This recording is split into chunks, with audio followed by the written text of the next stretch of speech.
welcome back to my studio.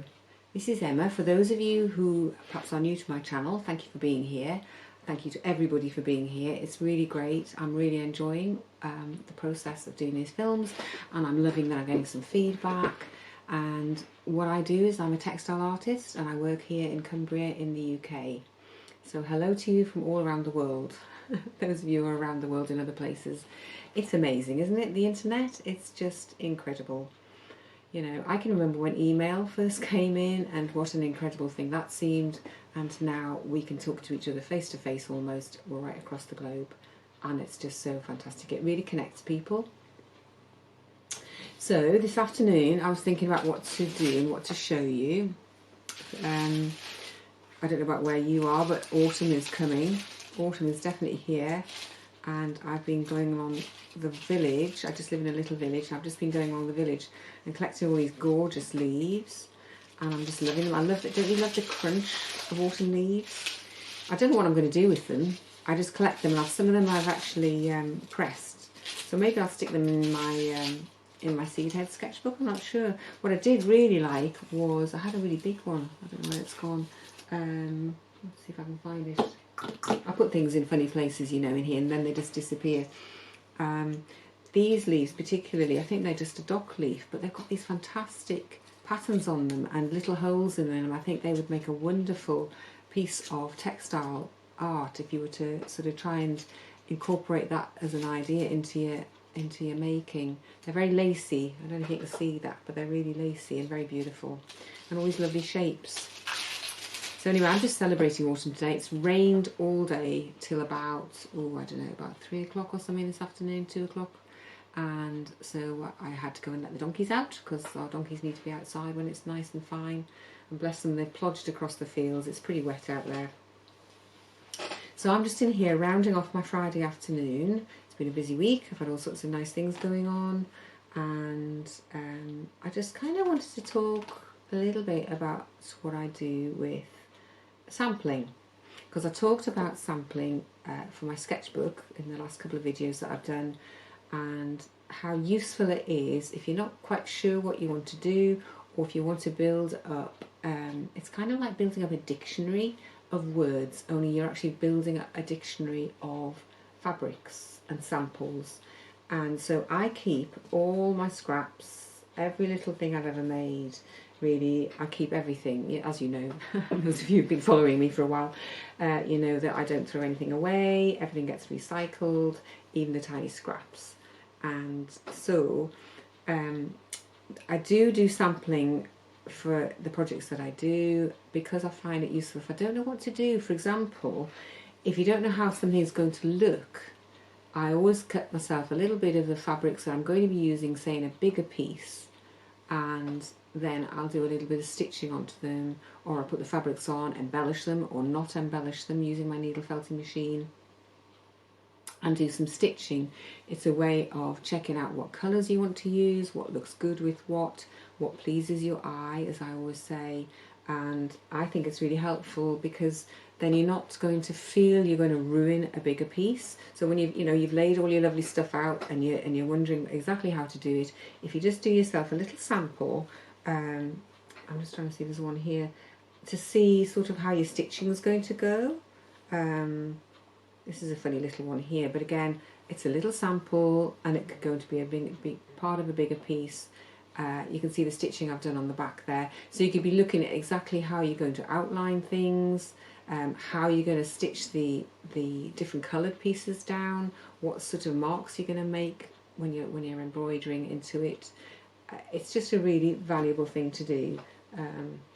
See this one here, this is a little sample that I did, and I've tested out how the background fabric was going to go down. This has got different kinds of background fabric. It's got lace, and it's got some calico, and it's got some muslin. And then I was trying out putting some lacy fabric. I had this sort of maroon lacy fabric, and I wanted to see what it looked like in seed heads. In fact, I could possibly put that into my new sketchbook. It would be an addition to that.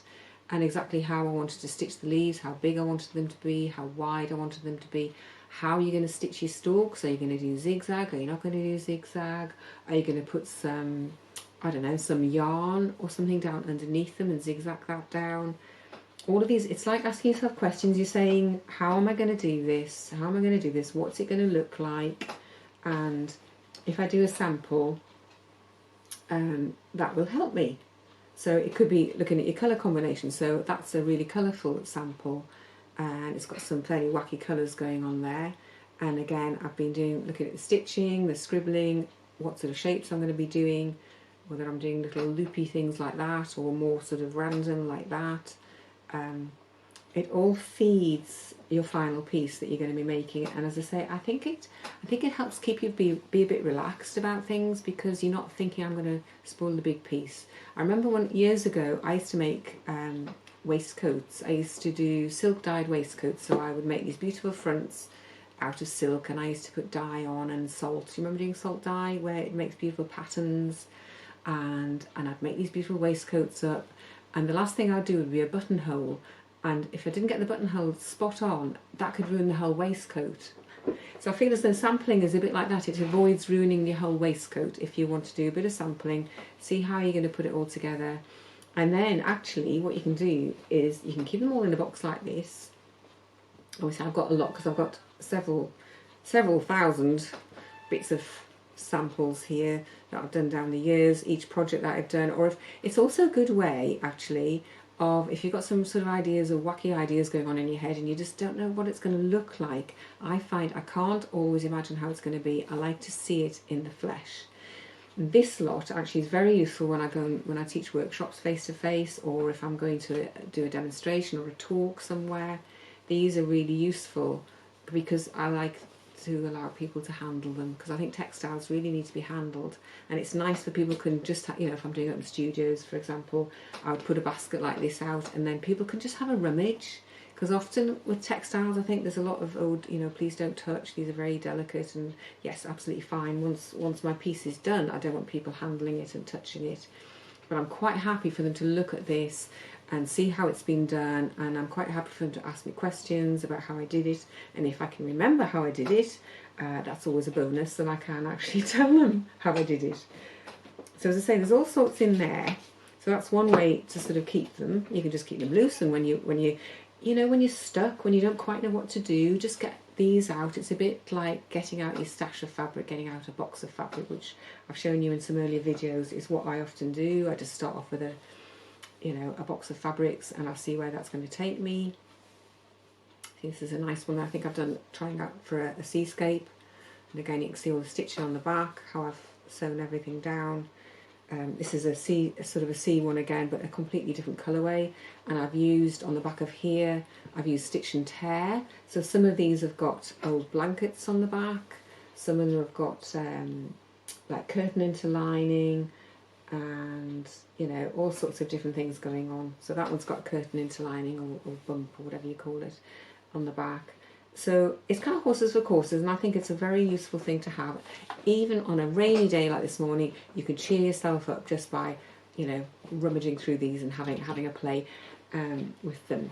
So but what I also really like to do, a bit like my sketchbook, is I like to sew my samples into a book. I like a bit of a challenge. This is just a really simple paperback book, and what I love, look at that, isn't that just lovely? A big fat book full of samples. Oh, it's absolutely lush. And again, I've actually made a nice little thing on the front that says embellish. This is again something I take to workshops or to talks if I'm talking about embellishing, do a workshop on embellishing.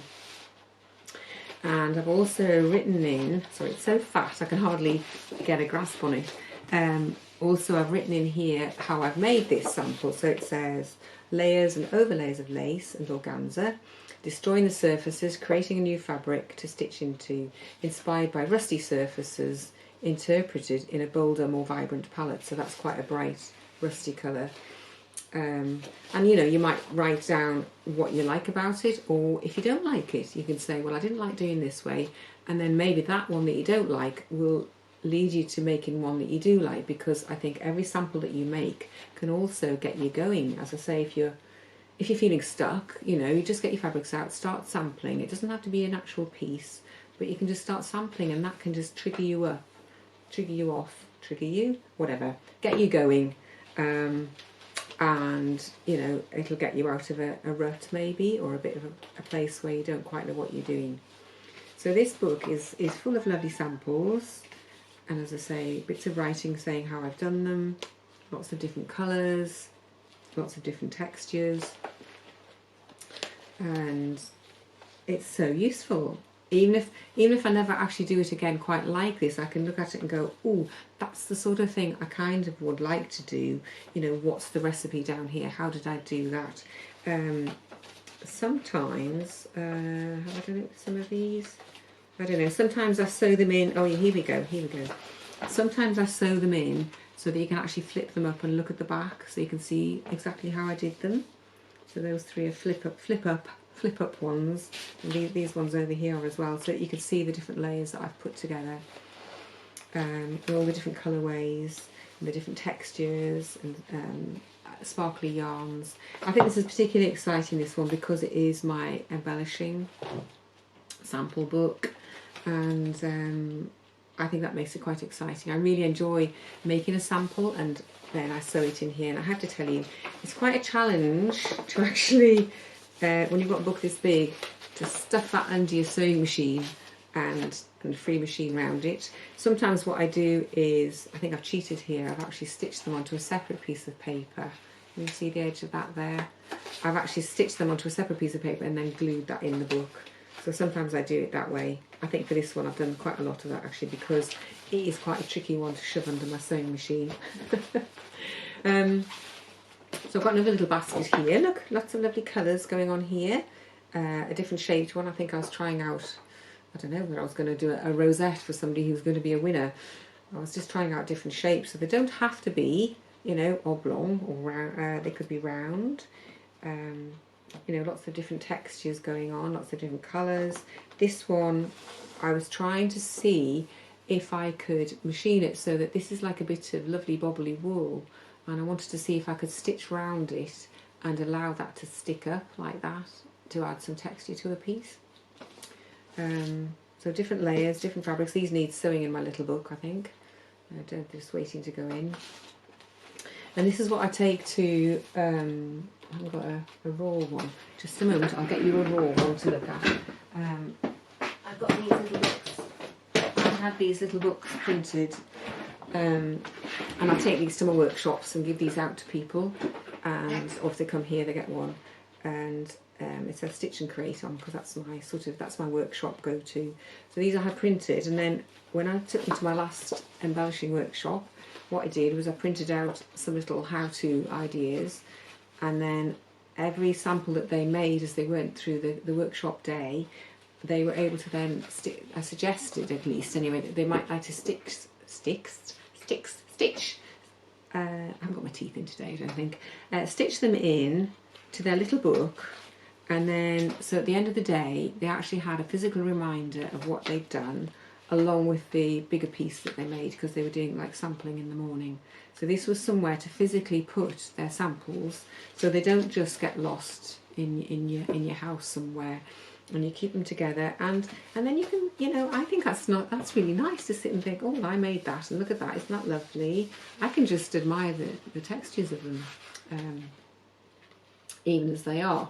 So I thought today, I'm not quite sure what I'm doing. I thought maybe I would just show you a little bit of embellishing, because I feel as though that's a little bit different to the machine embroidery, and it's a bit of an opportunity to show people, again, perhaps those who haven't seen my earlier videos, on how to use an embellishing machine, because it's like my right hand go-to machine, along with my sewing machine, because it allows me to make really lovely textured surfaces, and I've shown you how I use up scraps and things with them as well. It's just a really beautiful machine, and I find it very helpful to have one. Obviously you may not want one, but it doesn't matter, I'll show you anyway. So I think that's what I'll do next, is I'll just do a little bit of embellishing to show you, and we'll see where that takes us, because I never know. I never quite know, I have to tell you. I don't have a clock in front of me when I'm doing this. I just kind of sit here and talk, and think about what I'm going to show you next. And oh, I'll just show you this. This is me prepping for teaching my workshops online. Doesn't look like very much, not very exciting in there. I've got some more fabrics over here. But actually, if I pointed the camera down, you'd see exactly what I'm going to be making. Haha. But that's a secret for now. That's something that's going to be organised very soon, I hope. I've got lots of things to do for it. First, it's quite an undertaking to put it all together for you. But I'm so excited about it. So I hope that's been helpful. A little chat about the joy of, first of all, embellishing, and of having fun by putting your samples in a book. First of all, the importance of sampling. It's a bit like drawing. It's like if you just start doing it, it becomes part of your process, and I think it takes a lot of the stress out of things. It takes a lot of worry about what you should or shouldn't do, what you want to do, what you don't want to do. It makes decision making much easier because you can actually see something and go, oh yes, that's what I want to do, that's what I really like. And then it's a question of sort of scaling it up and fitting it into what you're making. So I think that's all for today.